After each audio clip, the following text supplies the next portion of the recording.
민주당 당대표 2차 경선이 제주와 인천에서 잇따라 치러졌습니다. 첫 경선에서 압승을 거둔 이재명 후보가 1위를 차지하며 독주를 이어갔습니다. 별기상 입추인 오늘도 찜통더위가 계속됐습니다. 내일부터 중부 지역에는 최고 300mm의 폭우가 예보됐습니다. 아시안게임 금메달리스트 출신인 탁구 감독이 소속 선수들의 계약금 4천만 원을 빼돌리고 고의 패배를 지시한 혐의로 실형을 받은 사실이 뒤늦게 알려졌습니다. 아내를 살해하고 당모에게도 흉기를 휘두른 뒤 도주했던 40대가 사흘 만에 검거됐습니다. 잠실 종합운동장을 폭파하겠다는 허위 게시글에 1000여 명이 대피하는 소동이 벌어졌습니다.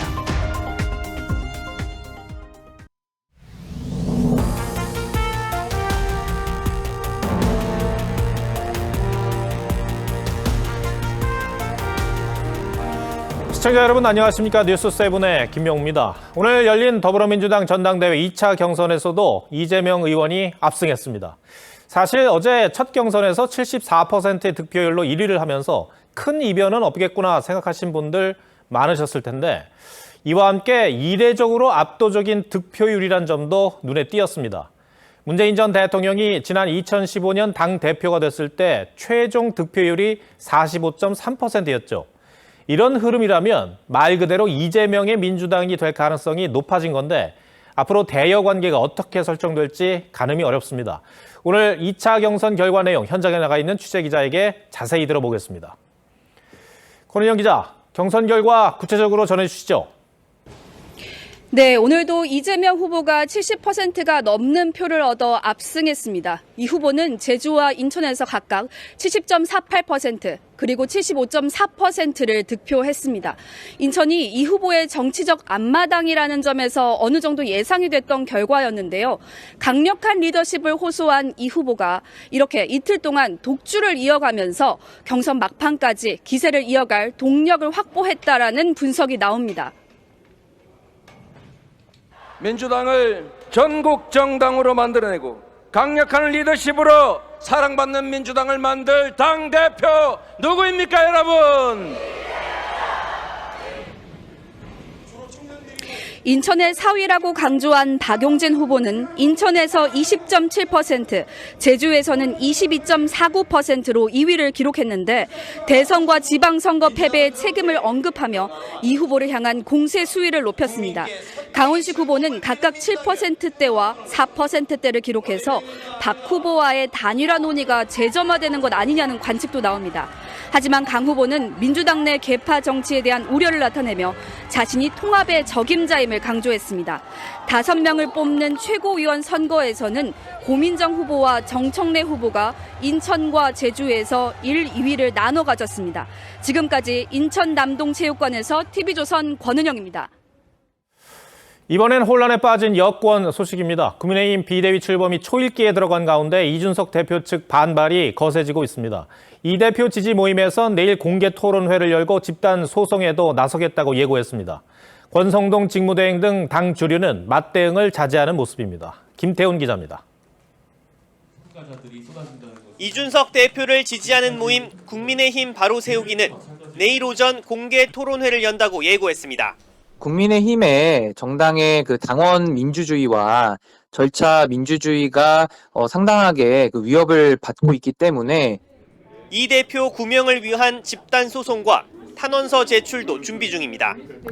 하태경 의원도 SNS를 통해 전국위원회에 상정된 당헌 개정안은 이준석 대표를 강제 해임시키는 안이라며 부결시켜달라고 호소했습니다.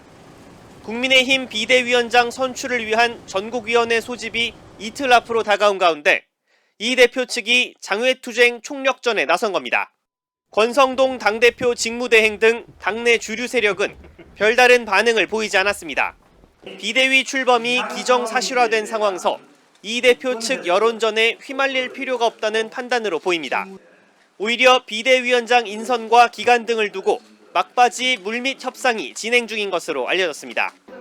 비대위원장엔 5선의 주호영 의원이 유력하게 검토되고 있습니다. TV조선 김태훈입니다. 윤석열 대통령이 휴가 간 사이 많은 일이 있었습니다. 펠로시 미 하원 의장 홀대 논란에 휩싸이는가 하면 만 5세 초등 입학 논란, 또 김건희 여사의 관저공사 사적 수주 의혹 등 이 악재들이 터지면서 지지율이 곤두박질 쳤습니다. 내일 윤 대통령이 휴가에서 복귀하는데 앞으로 전국 분석은 잠시 뒤 취재기자와 자세히 짚어보겠습니다. 먼저 구민성 기자 보도부터 보시겠습니다. 윤석열 대통령이 내일 뒤숭숭했던 첫 여름휴가에서 복귀합니다. 가장 큰 관심사는 지난달 26일 이후 13일 만에 재개되는 도어 스태핑입니다. 휴가 기간 동안 대통령의 뚜렷한 공개 행보가 없었음에도 만 5세 초등학교 입학 논란, 김건희 여사의 관저공사 사적 수주 의혹 등 각종 악재들이 터지면서 지지율이 4%포인트 추가 하락한 상황이기 때문입니다. 대통령실 관계자는 윤 대통령이 업무에 복귀하면 더 낮은 자세로 국민의 뜻을 받들고 국정에 반영하겠다는 뜻을 밝힐 것으로 예상한다고 말했습니다. 또 도어 스태핑 방식과 관련해 원활한 소통을 위해 작은 부분이라도 개선할 수 있는지 고민 중이라며 변화 가능성을 시사했습니다. 정치권을 중심으로 인적 쇄신 없이는 추가 지지율 추락을 막기 어려울 것이란 지적이 나오고 있어 휴가 복귀 후 윤 대통령의 첫 메시지에 어떤 내용이 담길지가 국정 동력 회복의 열쇠가 될 것으로 보입니다. TV조선 구민성입니다. 아직은 1주차 결과입니다만 민주당의 차기 지도부는 친 이재명계를 비롯한 강성층이 포진할 가능성이 높아 보입니다. 윤 대통령 입장에서는 5달 전 대선에서 신승을 거둔 상대인 이재명 의원을 이제는 야당 당수로 마주하게 될 수도 있다는 건데 내일 업무에 복귀하는 윤 대통령이 어떤 생각을 하고 있을지 대통령실을 출입하는 홍현주 기자에게 들어보겠습니다. 홍 기자, 조금 전 2차 경선 결과 저희가 전해드렸어요. 정말 그런데 물론 남긴 남았습니다만 압도적이라는 표현은 정말 이럴 때 쓰는 것 같아요. 네, 그렇습니다. 네. 먼저 이 이재명 후보가 어제 이어 오늘도 2위 박용진 후보에 비해서 50%포인트 더 넘게 많이 득표해서 예상보다 격차가 벌어졌다는 평가가 나왔습니다. 5명을 뽑는 최고위원 선거에서도 정청래, 박찬대, 장경태 등 친이재명계가 상위권에 이름을 올렸는데요. 비이재명계 중에는 고민정 의원만이 5위 안에 들었습니다. 그런데 고민정 의원도 이재명 의원을 이렇게 두둔하는 발언을 하고 있지 않습니까? 그렇습니다. 고 의원은 친문으로 꼽히죠. 그런데 이재명 의원도 우리 자산이니 지키자는 발언을 했다가 박쥐라는 등의 악플을 받았다고 호소를 했습니다. 또 그러면서도 오늘도 하나가 되자고 했는데요. 이재명 의원과 거리를 두는 비명계 후보들과는 결이 좀 다르다는 평가가 나옵니다. 친명, 반명으로 나눠 마치 사상검증하듯 서로를 대하는 현재. 특정인 줄 서지 않고는 안 된다. 최고위원 될 수 없다. 정말 그렇습니까? 2차 결과까지 보더라도 그리고 이제 흐름이라는 게 있기 때문에 민주당의 당심은 이제 이재명 의원에게 분명히 쏠리고 있는 것 같아요. 그런데 이를 바라보는 윤 대통령이 좀 불편할 수도 있을 것 같아요. 예, 5개월 전 이 접전을 벌였던 상대가 네. 제1야당 당수로 돌아올 가능성이 높은 상황 자체가 그리 달갑지는 않을 겁니다. 네. 이제는 여당 후보가 아니라 대통령으로서 국민 통합을 해야 하는 윤 대통령 입장에서는 강성화될 야당의 공세가 부담스러울 수 있는 겁니다. 무능력, 무책임, 무대책, 이 산무 정권에 맞서서 퇴행과 독주를 억제하고 윤석열 대통령이 이제 내일 휴가에서 복귀를 하죠. 지금 지지율이 최악의 상황이라고 해도 과언이 아닌데 쇄신을 해야 됩니다. 상황이. 그런데 관심을 모으는 인적 쇄신 이 부분에 대해서 홍 기자 좀 취재가 된 게 있습니까? 예, 대통령실 관계자 얘기를 들어봤는데요. 오늘 참모들에 대해 다시 한번 분발을 촉구하는 당부를 하실 것으로 예상된다면서 경제난 극복이 최우선 당면 과제다라고 했습니다. 본인 사견이라는 전제를 달긴 했지만 윤 대통령이 당장의 인적 쇄신보다는 민생 경제 행보를 강화하는 방향으로 이 국정 동력 다잡기에 나설 거라는 취지로 해석됩니다. 또 다른 관계자도 윤 대통령이 더 나은 인사를 찾기에는 시간이 부족하다고 생각하는 것 같다면서 인적 쇄신이 또 다른 국정 부담으로 돌아오는 상황이 생길 수 있는 것이라고 분위기를 전했습니다. 예. 내일 13일 만에 이제 윤석열 대통령이 기자들 앞에 서는데 첫 마디가 뭐가 될지 정말 관심이 모아지고 있죠. 그런데 앞으로 어떤 이런 어려운 상황을 타개하기 위한 정치적인 다른 이벤트들 저희가 예상해 볼 수 있는 게 있을까요? 예, 먼저 오는 12일 임시국무회의에서 의결될 8.15 특별사면복권 대상자 발표, 그 자체가 하나의 메시지가 될 수 있습니다. 광복절에는 용산청사에서 경축식을 하는데 취임사에서 강조했던 자유를 이 경축사에서 또 한 번 구체화할 거란 관측이 나옵니다. 이후 17일은 취임 100일인데 쇼를 하지 않겠다는 대통령 의지에 따라서 별도의 기념 행사는 하지 않을 가능성이 더 큰 상황이라고 합니다. 이외에도 이번 달 윤 대통령은 일주일에 한두 번 지방을 찾아서 비상경제 민생회의를 주재하는 민생행보를 강화할 방침인 것으로 전해집니다. 서민 경제가 무너지면 국가 경제의 기본이 무너지는 것입니다. 그리고 내각 구성도 이제 완료를 해야 할 텐데 보건복지부 장관 인선은 어떻게 진행이 되고 있습니까? 네, 앞서 2차례나 낙마를 했기 때문에 이번에는 정말로 이 청문회를 통과해야 할 인사를 지명해야 한다라는 생각이 큰데 이 적임자를 찾기가 쉽지 않은 상황으로 보입니다. 최근에도 후보자를 정했다가 막판 검증 과정에서 탈락한 것으로 전해지는데요. 취약 연령 하향 등 일부 부처 정책이 여론의 문매를 맞으면서 장관 인선에 대한 주목도가 더 커진 상황도 부담으로 작용하고 있습니다. 네. 또 인사 리스크가 터진다면 정말 감당하기 어려운 상황이 올 수도 있을 것 같아요. 네. 홍 기자, 잘 들었습니다.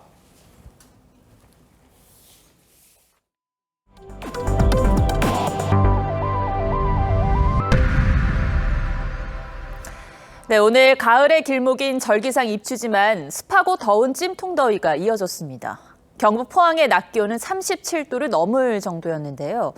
내일부터는 중부지방에 장마전선이 만들어집니다. 최고 300mm의 폭우가 예보됐습니다. 이심철 기자가 보도합니다. 바나나 보트가 파도를 가르며 신나게 달립니다. 더위를 피해 바닷가를 찾은 가족들. 수영을 만들어봐. 모래놀이도 잠시뿐 다시 물속으로 뛰어듭니다. 여기도 덥고 대구도 더운데 이제 바닷가 이제 오니까 물 시원하고 이제 애들 같이 노니까 좋습니다. 경북 포항의 낮 최고 기온은 37.7도로 올 들어 가장 높았습니다. 강릉도 37도, 대구가 36.8도 등 대부분 33도를 넘었습니다. 이달 들어 남부지방엔 계속 폭염특보가 이어졌습니다.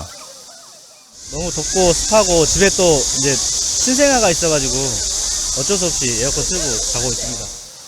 다음 주 남부지방은 찜통더위가 이어지지만 중부지방에는 많은 비가 내릴 전망입니다. 수도권과 강원 영서지방에는 150mm의 폭우가 예상됩니다. 많은 곳은 최고 300mm가 넘는 집중호우 가능성도 있습니다. 북쪽으로부터 차고 건조한 공기가 내려앉고 남쪽으로부터 뜨거운 수증기가 북상하며 이에 의한 정체전선이 활성화될 것으로. 하지만 정체전선이 남북으로 폭이 좁기 때문에 남부지방은 다음 주에도 습하고 무더운 찜통더위가 계속될 전망입니다. TV조선 이심철입니다. 이렇게 무덥기도 하고 또 코로나로 누리지 못했던 휴가를 마음껏 즐기려 요즘 해수욕장은 사람들로 북적이는데요. 밤이 되면 여기저기서 터지는 폭죽으로 골머리를 앓고 있습니다. 떠난 자리에는 쓰레기가 쌓여 있습니다. 박한솔 기자가 현장을 다녀왔습니다. 여름 휴가철을 맞아 해수욕장을 찾은 피서객들. 일상에서 벗어난 것만으로도 신이 납니다. 하지만 피서객들의 눈살을 찌푸리게 하는 것이 있습니다. 여름철 피서객들이 남기고 간 담배꽁초와 맥주캔 등 쓰레기들이 곳곳에 쌓여 있습니다. 많이 나오지. 말 못할 정도로 나와요. 백사장에도 쓰다 버린 마스크를 비롯한 갖가지 쓰레기들이 널려 있습니다. 바다에도 쓰레기가 좀 많이 버려져 있는 것 같고 마스크를 끼고 있는데도 악취가 나니까. 밤만 되면 여기저기서 터지는 폭죽도 골칫거리입니다. 백사장에서 폭죽을 터뜨리면 5만 원의 과태료가 부과되지만 불꽃이 날아가면서 다른 사람 어떤 안면부나 이런 데에 치명적인 상처를 줄 수 있기 때문에 관련 사고는 끊이지 않는 상황. 해수욕장 이용객들에겐 공포의 존재가 됐습니다. 근처에서 터지면 얘 주변에 있나부터 확인을 하고 저한테 튈까 봐. 나 하나는 괜찮겠지 하는 안일한 생각이 함께 해수욕장을 이용하는 피서객들에게 피해를 주고 있습니다. TV조선 박한솔입니다. 코로나 신규 확진자는 엿새째 10만 명대를 기록했습니다. 정부는 다음 주 15만 명을 정점으로 감소할 것으로 보고 있지만 아직 한창인 휴가철이 변수입니다. 유행이 더 길어질 수 있다는 전망도 나옵니다. 신경희 기자가 보도합니다.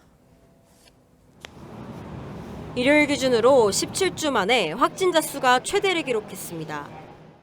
오늘 0시 기준 신규 확진자 수는 10만 5,507명으로 지난 4월 10일 16만 4천여 명대를 기록한 뒤 가장 많습니다. 확산세가 누그러들지 않는 이유는 복합적입니다. 직장인 여름휴가와 초중고 학생들의 방학이 겹쳐 수영장과 유원지 등 다중이용시설로 인파가 몰리고 있습니다. 전국 각지 축제들과 공연들도 재개돼 지역 간 이동량이 늘어났습니다. 또 지난해 연말에 집중됐던 백신 3차 접종 이후 8개월을 넘어가면서 면역력도 저하되고 있습니다. 방역당국은 이르면 다음 주 재유행이 정점을 찍을 걸로 보고 있습니다. 20만 명 이내로 정점을 이룰 것으로 예상이 되고 있고 정부의 정점 예측에 많은 전문가들도 동의하고 있지만 일각에선 정부가 너무 낙관적으로 볼 때가 아니라고 주장합니다. 효과를 갔다 오면 조금 더 늘 수도 있고 3차 접종에 의한 효과는 지금 많이 떨어졌겠죠, 당연히. 정부가 과학 방역에 이어 표적 방역을 내세웠지만 알맹이 없는 구호에 그친다는 지적도 나옵니다. TV조선 신경입니다. 오늘 오전 잠실 종합운동장에 있던 프로야구 선수들과 작업자 등 1000여 명이 긴급 대피하는 소동이 일었습니다. 온라인에 운동장을 폭파하겠다는 글이 올라온 건데 허위로 밝혀졌습니다. 노도일 기자입니다. 오늘 아침 유명 포털 사이트 게시판에 올라온 글입니다. 잠실 종합운동장에 폭탄을 설치했다는 내용이 담겼습니다. 게시글이 알려지면서 2022 서울 페스타 행사를 준비 중이던 작업자들과 연습 중이던 프로야구 LG 트윈스 선수단 등 1000여 명이 대피하는 소동이 벌어졌습니다. 왜 경찰분이 오시더니 저보고 지금 테러 신고가 돼가지고 지금 조사를 해야 되니 나가달라고 하셨어요. 경찰 수색 결과 경기장에 폭탄이 없다는 것을 확인하면서 소동은 아침 11시 15분쯤 끝났습니다. 경찰은 IP 주소를 추적해 허위 게시글을 올린 경기고양시의 A씨를 찾아내고 게시글 작성 경위 등을 조사한 뒤 처벌 여부를 판단한다는 방침입니다. 지난 4일 인천에서 아내를 살해한 뒤 장모에게 흉기를 휘두르고 달아난 40대 남성이 도주 사흘 만에 수원의 한 모텔에서 체포됐습니다. 이 남성은 도주할 때 탔던 차량을 버리고 대중교통 등을 이용해 경기 시흥 일대로 도주한 것으로 전해졌습니다. 본인 차 이용 안 했어요. 현금만 쓰고 차 안 갖고 다니고.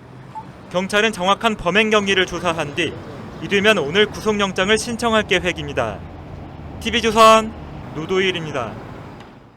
아시안게임 금메달리스트 출신의 탁구 감독이 소속 선수들의 계약금을 빼돌린 혐의로 실형을 받은 사실이 뒤늦게 알려졌습니다. 고의 패배 지시도 있었다는데요. 이후 해당 팀은 해체됐고 선수들은 또 팀을 잃어버리는 피해를 안았습니다. 장동욱 기자입니다. 아시안게임 남자 탁구 단체전 금메달리스트인 A씨가 지역군청 여자 탁구팀 지휘봉을 잡은 건 지난 2009년입니다. A씨는 이때부터 선수들의 계약금을 부풀리는 방식으로 뒷돈 챙기기에 나섰습니다.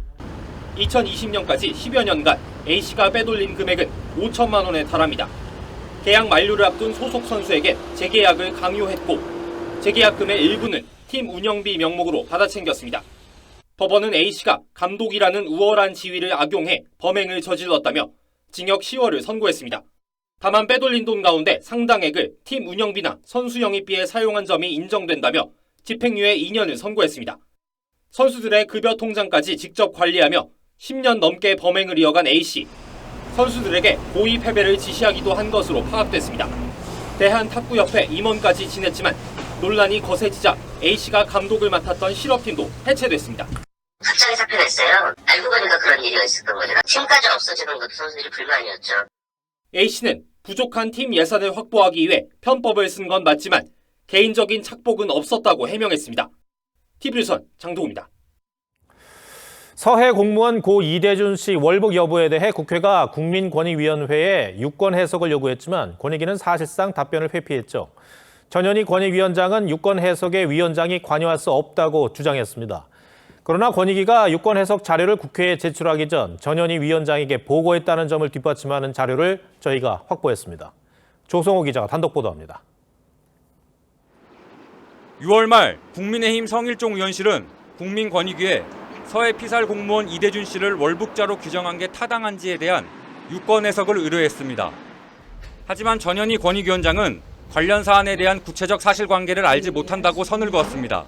권익위가 언론을 통해서 인지한 정보 외에는 구체적 사실관계를 전혀 알지 못합니다. 하지만 권익위 실무자들은 전 위원장에게 관련 내용을 최소 2차례 이상 보고한 것으로 파악됐습니다. 관련 보고엔 6월 28일 오후 2시 해당 내용을 위원장께 보고했다.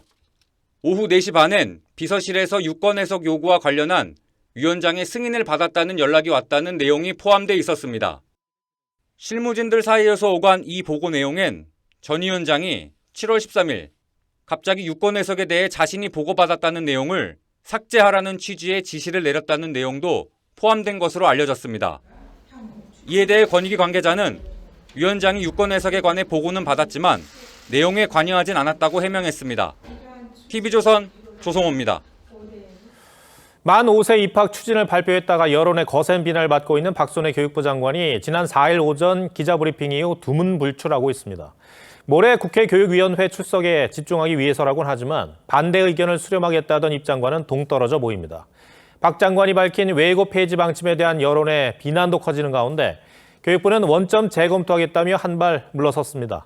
윤수영 기자가 보도합니다. 박순애 장관은 지난 2일 만 5세 입학에 반대하며 울먹이는 학부모를 위로하려다 싸늘하게 거절당했습니다. 제가 위로받으려고 하는 게 아니에요. 네. 이틀 후엔 취재진이 사퇴 용의를 묻자 기자회견장을 서둘러 떠나다 구두가 벗겨지기도 했습니다. 사퇴하실 용의 있으신가요? 반대 의견까지 폭넓게 여론 수렴하겠다던 박 장관은 다음 주까지 교육부 차원의 외부 일정이 일절 없습니다. 대신 모레 열리는 국회 교육위원회 출석 준비에 전념한다는 입장입니다.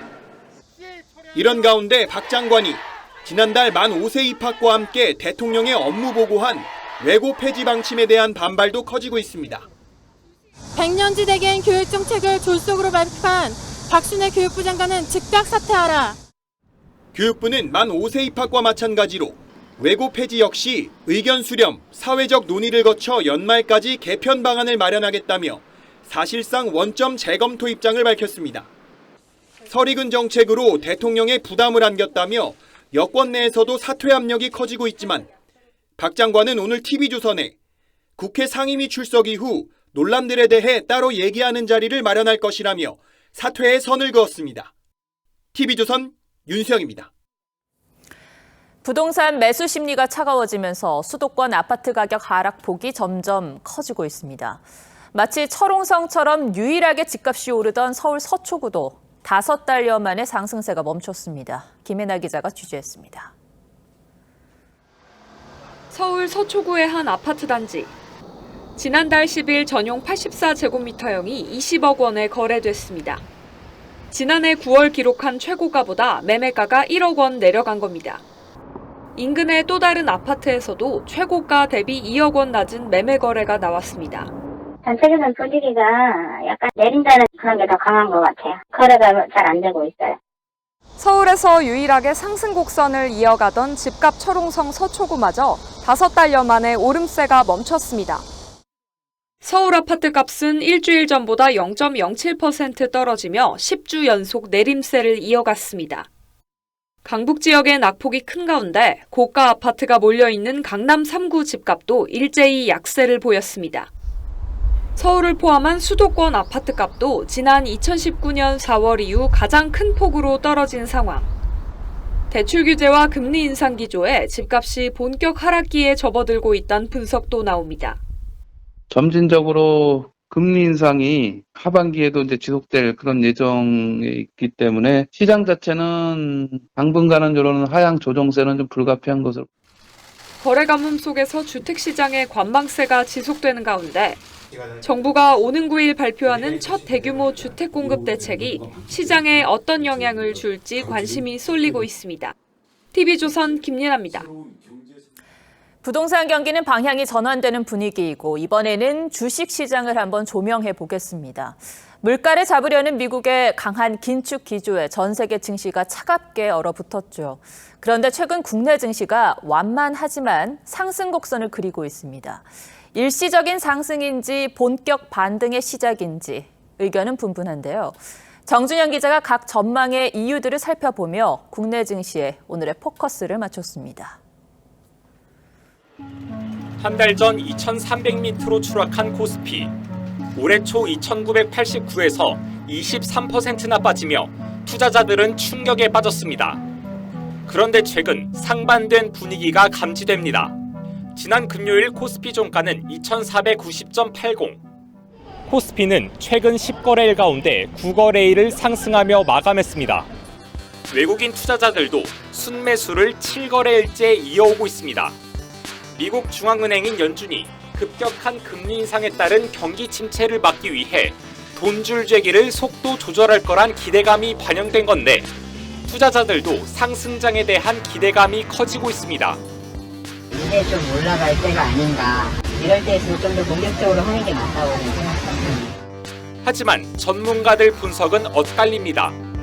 물가가 잡히고 있고 악재는 이미 반영됐으니 지금부터 완만히 상승할 거란 의견과 공급망 불안은 해소가 거의 다 되어갔고 또 근원인플레는 빠지기 시작했었거든요. 가솔린 가격이나 이런 것들을 하락하고 있었고 약세장에서 나타나는 작은 상승장, 즉 베어마켓 랠리일 뿐이란 반론이 맞섭니다.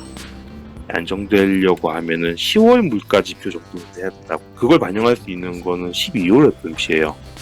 지난 5일엔 미국 고용시장이 코로나 이전 수준으로 회복됐다는 지표가 나와 경기 침체 부담을 덜게 된 연준이 기준금리를 0.75%포인트 올리는 자이언트 스텝을 통해 긴축을 강화할 거란 예측이 나옵니다.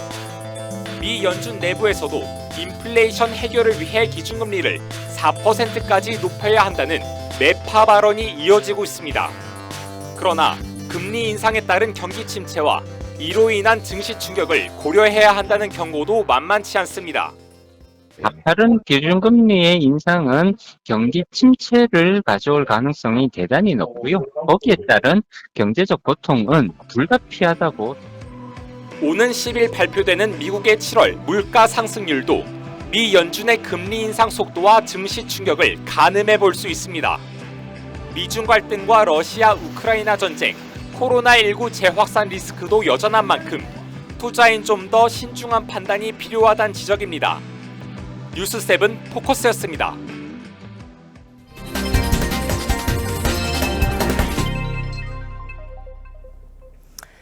스포츠 스타가 인쇄된 카드 수집을 취미로 즐기는 분들 많은데 최근 이 스포츠 카드 최고 거래가가 또 한 번 깨졌습니다. 메이저리그의 전설인 호너스 와그너가 그려진 카드가 우리 돈 94억 원에 팔렸습니다. 황정민 기자입니다. 1900년대 미국 프로야구 메이저리그 전설의 유격수 호너스 와그너. 내셔널리그 타격왕을 8차례 차지하고 3,430개의 통산 안타를 남겼습니다. MLB 명예의 전당에 베이브루스 등과 함께 최초로 이름을 올렸습니다. 오늘날은 세상에서 가장 비싼 야구 카드 주인공으로 유명합니다. 성인 손바닥만한 크기의 와그너 초상화가 그려진 카드 한 장이 94억 원이 넘는 금액에 거래됐습니다.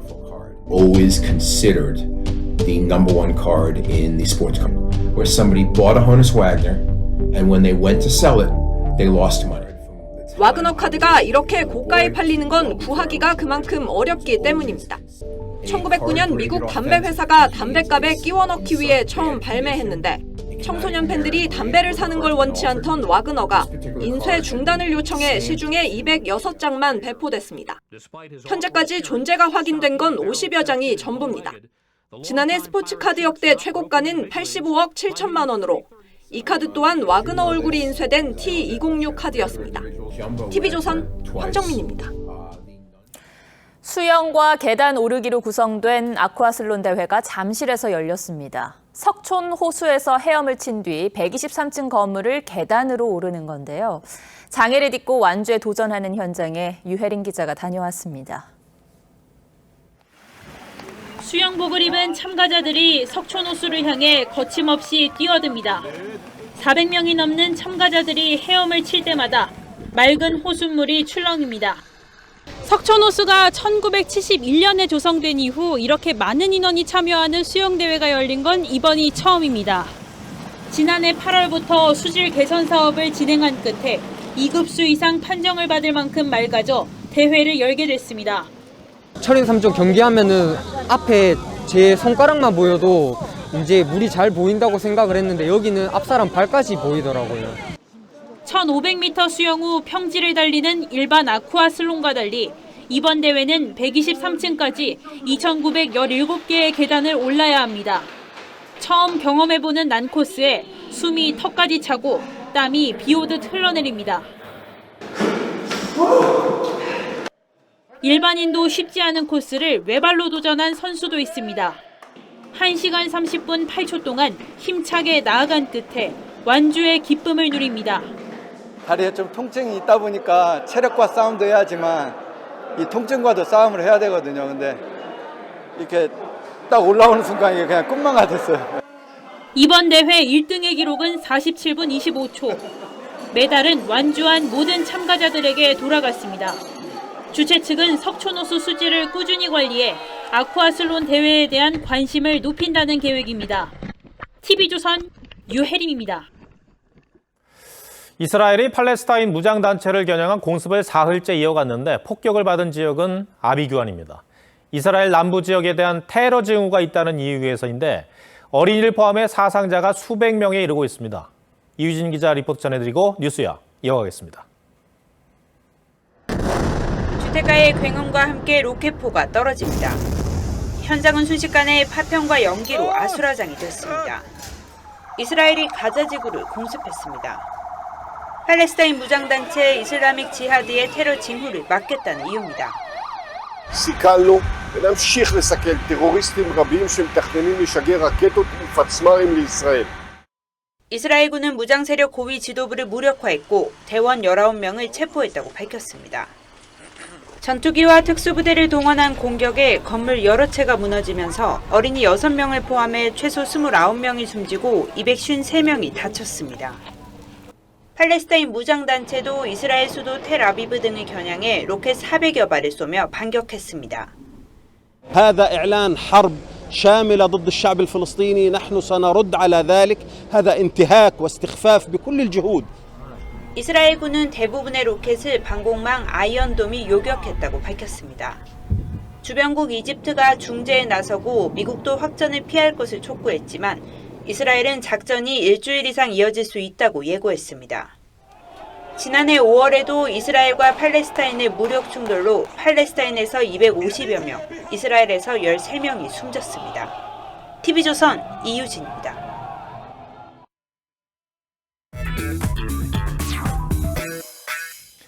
뉴스야 시작합니다. 정치부 김아림 기자 나와 있습니다. 첫 번째 물음표 볼까요? 네, 첫 번째 물음표는 이준석의 반격입니다. 국민의힘 비대위 출범이 임박해 보이는데 이준석 대표가 준비하고 있는 효력정지 가처분 신청의 쟁점 뭐가 될까요? 쟁점은 크게 세 가지입니다. 당의 비상상황 여부, 비대위 전환의 절차적 문제, 그리고 이준석 대표의 피해 회복 여부입니다. 핵심은 비대위 전환의 절차적 문제입니다. 이 대표 측은 배현진, 윤영석 등 이미 사퇴 의사를 밝힌 최고위원들이 비대위 의결을 한 것이 위장 사퇴라며 절차에 하자가 있다고 문제 제기를 하고 있습니다. 법률가들이 볼 때 이 가처분, 이번 가처분은 거의 받아들일 가능성이 되게 높아 보이니까요. 그렇군요. 반대쪽 주장은 어떻습니까? 네, 일단 최고위 의결은 사퇴서가 수리되지 않은 상태였기 때문에 의결 자격에는 문제가 없다는 입장입니다. 판사 출신인 김기현 의원은 법률적 문제가 없다고 했습니다. 저희 당의 법률가들도 많이 있고 나름대로의 그런 법률적 지식과 경험을 토대로 해서 하는 것이기 때문에 법률적 문제는 없다고 판단합니다. 네, 실제로 당내 목소리를 들어보니까요. 국민의힘 내 법조인 출신 의원들을 중심으로 이미 가처분 신청 가능성을 예견해서 당원과 판례를 모두 검토했고요. 그에 따라 문제가 없도록 절차를 따른 거라는 입장입니다. 미리 법률적 검토를 끝냈다는 건데 그런데 당헌과 판례상 문제가 없다는 건 이건 어떤 점이 문제가 없다는 얘기입니까? 네, 우선 큰 틀에서 판례를 살펴보면 실제 법원이 정당이 내린 결정에 대해 개입하는 사례가 드물다는 겁니다. 헌법상 정치 자유 선언에 따라 정치적 이슈의 사법적 잣대로 잘못됐다, 잘됐다 판단하는 경우가 별로 없다는 건데요. 2년 전 검찰총장이던 윤석열 대통령이 추미애 당시 법무부 장관의 직무 정지 처분에 대한 가처분 신청을 해 업무에 복귀한 사례가 언급되기도 하는데요. 하지만 이는 행정부 내 처분, 지금은 정치권 정당 내 결정이라는 점에서 같은 사안으로 보기는 어려워 보입니다. 또한 엄밀히 말하자면 최고위원들은 이미 의원총회에서 비대위 전환으로 총의가 모인 상태에서 절차를 마무리하기 위해 표결에 참여한 것뿐이기도 한데요. 정치적으로 민감한 문제이니만큼 아예 최고위를 열지 않았다든가 이런 절차상 명백한 하자가 있지 않는 한 법원에서 인용할 가능성이 없을 거라는 의견이 나옵니다. 비윤계 홍준표 대구시장도 이런 이유에서인지 절차의 하자도 치유가 됐고 당헌까지 적법하게 개정돼 가처분 신청도 소용없다고 분탕질을 그만하라고 했습니다. 네, 알겠습니다. 첫 번째 물음표 정리해볼까요? 네, 첫 번째 물음표 이준석의 반격의 느낌표는 혼란의 시작으로 하겠습니다. 네, 이 대표 측은 후회 없는 결말이 결과적으로는 명예롭다며 비대위 전환 상황에 순순히 물러서지 않겠다는 의지를 드러냈는데요. 지지자 권리당원 모임 국바세까지 가세해 집단 소송까지 준비하고 있는 만큼 당내에선 가처분 인용 여부를 떠나 정치 문제를 사법 영역까지 끌고 오면서 당의 혼란이 지속될 것을 우려하는 목소리가 나오고 있습니다. 가처분 신청을 시작으로 당분간 국민의힘의 혼란은 불가피해 보입니다. 네. 두 번째 물음표는 뭡니까? 네, 두 번째 물음표는 법인카드 수사 칼끝은입니다. 네, 이재명 의원과 부인 김혜경 씨 사진을 저희가 띄웠습니다. 그러니까 법인카드 유용 의혹 수사 지금 경찰이 하고 있는데 최근에 속도를 내는 분위기예요. 네, 의혹이 나온 거는 지난 대선 당시 2월입니다. 이 의원 관련 혐의 중에 공직선거법 위반 혐의가 많은데요. 다음 달 9일 공소시효가 끝나기 때문에 시간이 많지 않은 상황입니다. 네. 최근 경찰이 배우자 김혜경 씨 수행비서인 배모 씨를 처음 소환해 조사한 데 이어서 의혹을 처음으로 제기한 공익신고자도 조사를 했는데요. 김혜경 씨도 곧 소환될 것으로 보입니다.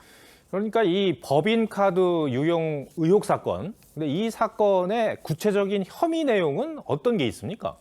네, 업무상 배임 횡령과 국고손실죄, 직권남용 권리행사 방해죄, 강요죄 등이 있는데요. 네. 먼저 소고기와 샌드위치, 백숙 등 각종 음식을 경기도 법인카드로 결제한 부분, 배임 횡령 의혹에 해당될 수 있겠죠. 12만 원치 잘라달라고 그래요. 8,000원 들어가요. 얼마요? 100원짜리 단위 띄라고. 네, 회계관리자가 고의 과실로 횡령이나 배임을 한 경우에는 국고손실죄 처벌 대상도 되는데요. 김혜경 씨는 법적으로는 민간인이기 때문에 공동정범 가능성이 있습니다. 불법 이전에 공무원을 동원시킨 것은 직권남용죄, 강요죄 혐의입니다. 네.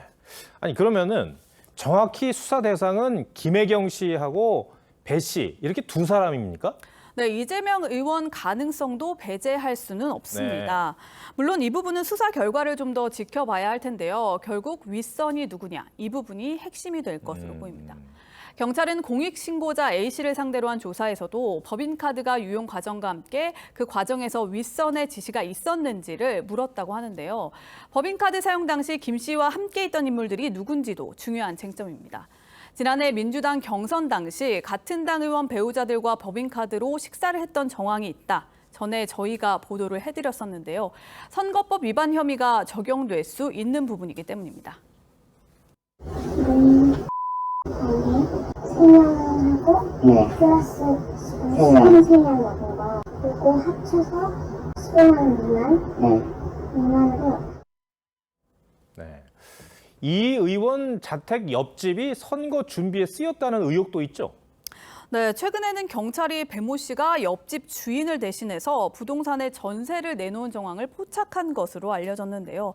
배 씨가 누구 지시로 전세 계약을 맺는 데 관여했는지도 수사 중인 걸로 전해졌습니다. 네. 두 번째 물음표도 정해볼까요? 네, 두 번째 물음표. 법인카드 수사 칼끝의 느낌표는 윗선에 달렸다로 하겠습니다. 네. 네, 경찰 조사 결과에 따라 선거법 위반으로 드러날 경우 이 의원에 대한 수사는 불가피해 보이는데요. 경찰은 이달 중순 내에 관련 수사를 마무리하겠다고 예고하기도 해 조만간 결론이 날 전망입니다. 알겠습니다. 김아림 기자 오늘 설명 잘 들었습니다.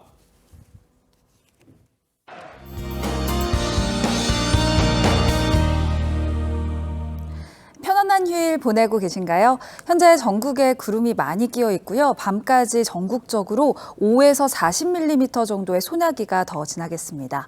한편 내일과 모레는 중부지방을 중심으로 돌풍과 벼락을 동반한 많은 비가 예보되어 있는데요. 서울 등 수도권과 강원 지역에 호우 예비특보가 내려진 가운데 시간당 50에서 80mm 안팎의 강한 비가 내리는 곳이 있어 피해 없도록 각별히 조심하셔야겠습니다. 오늘 밤 사이에는 열대야가 나타나는 곳이 많겠지만 내일부터는 비가 내리는 중부지방을 중심으로 기온이 낮아지면서 일부 지역은 폭염특보가 완화되거나 해제될 가능성이 있겠습니다. 낮 최고 기온이 서울 28도 선에 머물겠고요. 청주 30도, 대전 31도, 대구 35도로 그 밖의 지역도 오늘보다는 기온이 낮아지겠지만 비가 내리지 않는 남부지방은 무더운 날씨가 계속되겠습니다. 중부지방을 중심으로 내리는 비는 다음 주 목요일까지 길게 이어지겠고요. 30도 안팎의 더위도 계속될 전망입니다. 날씨였습니다. 과거에 만난 한 정치인은 농담 반으로 국회의원을 해보니 좋은 게 하나 있더라고 했습니다. 마음껏 소리칠 수 있어 스트레스가 풀린다는 것이었습니다. 속으로 참 좋겠다고 생각했습니다. 기사를 보다 보니 거대 양당도 좋은 게 있습니다. 국민의힘과 민주당은 대선 비용으로 쓴 848억 원 중 대부분을 보전받고 이와 별도로 선거 보조금으로 각각 400억 원 넘게 받았습니다. 두 당은 6월 말 기준 91억과 122억 원을 남겨놨다고 하는데 당직자 월급처럼 선거와 무관하게 쓴 게 많다고 합니다. 국가 보조금은 용처가 명확히 정해져 있고 남은 액수는 반납해야 합니다. 그러나 선거 보조금은 예외라고 합니다. 정치자금법이 그렇게 돼 있습니다. 자신들이 받는 돈이 모두 세금인데 이중으로 지원이 되든 허투루 쓰이든 법 바꿀 생각은 안 하고 있습니다. 시청해 주셔서 고맙습니다.